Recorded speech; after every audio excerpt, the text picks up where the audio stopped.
The gavel slammed like a gunshot, and the fringe market roared back to life. On the block, the Volante woman swayed as suppression cuffs bit into her wrists, their blue glow pulsing with every slowed heartbeat.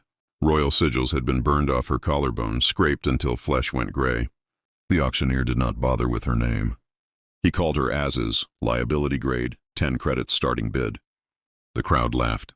Somewhere a generator coughed. Danger began. She lifted her eyes anyway. Dead eyes, they said, but something moved behind them. Memory. Rage. The kind that waits. The kind that survives. Next came the bids, quick and cruel.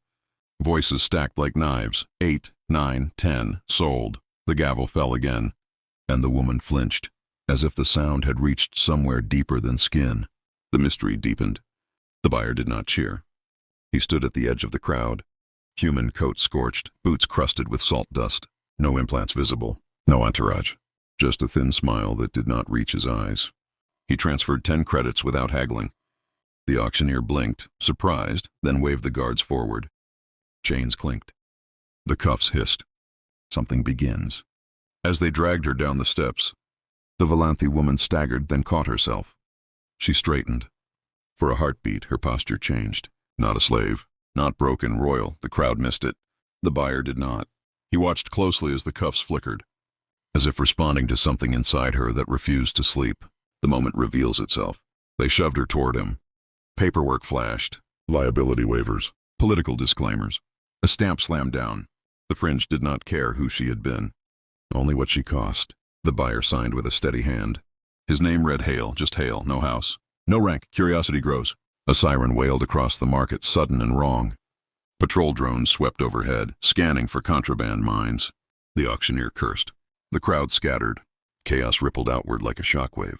Hale stepped closer to the woman, blocking her from the drone's view with his body. He leaned in, voice low, precise. Next, do exactly as I say. Her eyes snapped to his. For the first time, they focused. The cuffs pulsed harder, reacting to a spike they could not fully suppress. She nodded once. Trust did not exist. Survival did. The chase continues. The drones passed. The siren faded. The market breathed again. Hale turned and pulled her into the shadows between stalls. Behind them, the auction block was already resetting. Another life queued.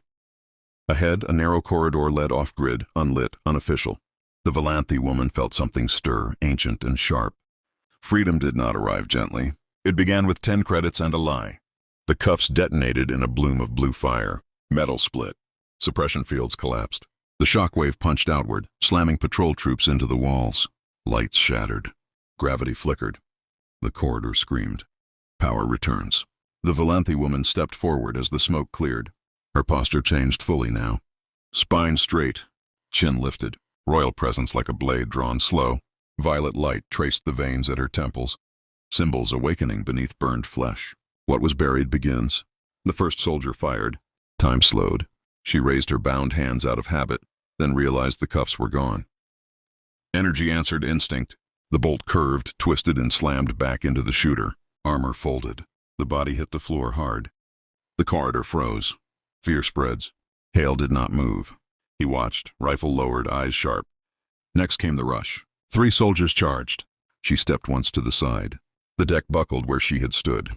She touched the air. Space bent. 2 soldiers collided mid-run, bones snapping.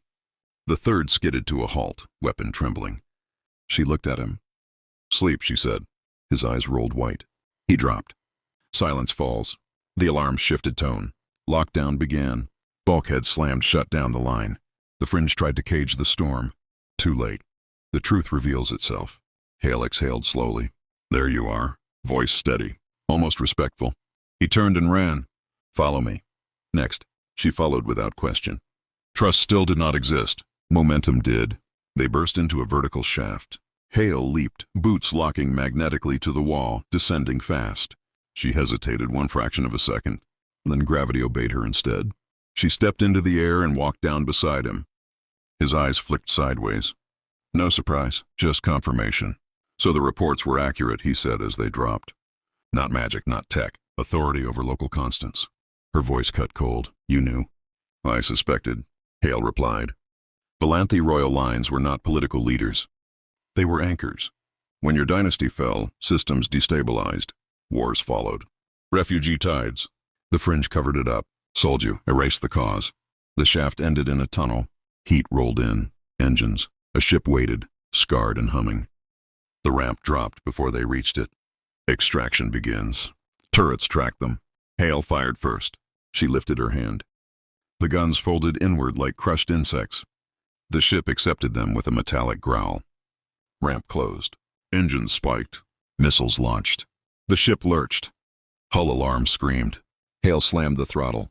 She reached outward, beyond metal, beyond vacuum. Space tightened behind them. The missiles drifted, confused, then tore themselves apart. Escape continues. The ship cleared the fringe perimeter in a burst of light. Silence followed. Hale finally turned to her. "What is your name?" She met his gaze. The old one burned on her tongue. The one they tried to kill. She spoke it. The ship systems flickered. Hale smiled, fierce and grim. The stars twisted, then snapped back into place. The ship burst from jump space, bleeding heat and static. Consoles screamed warnings. Hull plates glowed dull red. Outside, a Volanthe system burned. Fleets clashed near the primary world. Wreckage drifted like ash. War never ended. It waited. The truth reveals itself. She felt it instantly. Pain flared behind her eyes as invisible threads pulled tight. Every ship, every station, every moon tugged at her core. Anchor. That was the word Hale had used. Now she understood. The dynasty did not rule by force. It stabilized reality. When it fell, space itself fractured. Begins. "They are killing each other because I am gone," she said. Hale nodded. Humans noticed the pattern years ago. Empires rise, empires fall. But when Volanthe royals disappear, physics misbehaves. Trade routes collapse. Stars flare early. Wars accelerate. He looked at her. "You are not a symbol. You are infrastructure." The ship shuddered. A hostile fleet locked weapons. Energy signatures spiked. Next came annihilation. She stepped forward. The deck hummed under her bare feet. Violet light spread, not violent now, but precise, calm. She reached outward. Not to destroy, to correct. Space listened. Weapon locks failed across the enemy fleet. Targeting arrays drifted off alignment. Reactors throttled down without command. Ships slowed, then stopped, hanging in perfect balance. Silence rolled across the battle space. The war stalled mid-breath. Authority returns. Hale stared at the tactical display. Humans would have fired. Humans would have finished it. Instead, you disarmed them without blood. She lowered her hand. "Because I remember what rule was for. Not domination. Continuity." A transmission burst through all channels. Volanthe elders, fringe governors, human admirals. Panic layered with awe. One message repeated across frequencies. "The anchor lives." The system stabilized. Gravity waves smoothed. Failing stars dimmed back to normal burn. Refugee lanes cleared. The galaxy exhaled. History resumes. Hale leaned against the console, exhausted. "You cannot hide now. They will come. To crown you. To cage you. To kill you again." She turned to him. "And you." "I am human," Hale said. "We adapt. We plan. We survive." He smiled thinly. "And we do something else well. We choose." "Choose what?" she asked. "Next we choose how this story ends." Sensors flared. A massive human fleet emerged from jump space. Not weapons hot. Shields raised. Formation defensive. A signal followed. Old Earth protocol. Offer of protection. Offer of alliance. She closed her eyes. For the first time since the auction block, the deadness was gone. Purpose replaced it. Then the Volanthe woman spoke, voice steady, royal, alive. "Let it be known," she said, "that the dynasty returns." But not alone. Beside her, Hale straightened. Humanity had entered the equation, and the galaxy would never be stable the same way again.